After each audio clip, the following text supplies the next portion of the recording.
Hi there everyone, welcome to my channel. And then in this tutorial video guys, we will create a program that will ask the user to give a radius, and then the program will compute the area of a circle. Before we start, I would like to say thank you so much to all my viewers, supporters, and subscribers in my channel.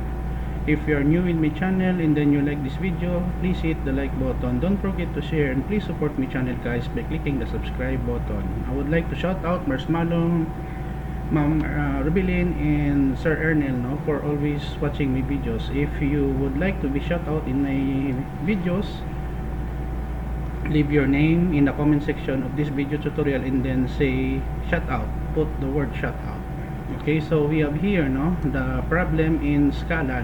So write a program to ask the user to give the radius of the circle, and then the program will compute the area of the circle.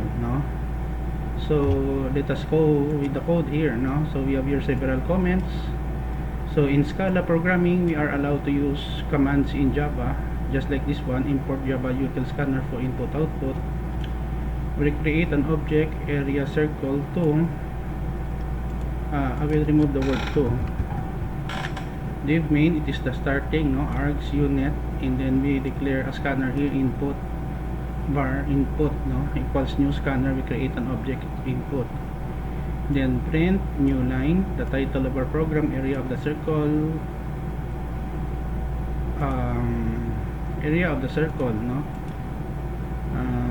solver using Scala. So here we are asking the user to give a number, a radius of the circle, and then var radius input double, and then var area 3.4 multiplied by radius twice, and then we display the result here, f area 2 decimal places f, and then end of program, and then we close now the body of our program here. Don't worry guys, because I will put a link in the video description where you can download the complete source code for free in my two websites. Okay, so let us run. We go to terminal in Visual Code, new terminal. Okay, so we show command Scala space area underscore circle, that's Scala.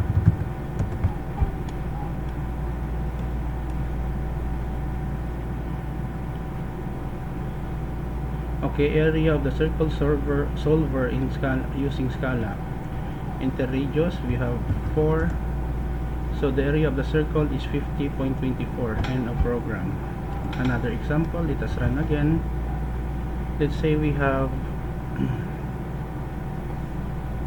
12.4. so with the radius of the circle 12.4, the area of the circle is 482.81. End of program. Okay guys, so this is the end of our tutorial video on area of the circle solver using Scala programming language. Thank you so much guys for watching. I will put a link in the video description where you can download the complete source code for free in my two websites. If you like this video, please hit the like button. Don't forget to share, and please support my channel guys by clicking the subscribe button. Thank you for watching. This is your friend Jake saying bye bye for now.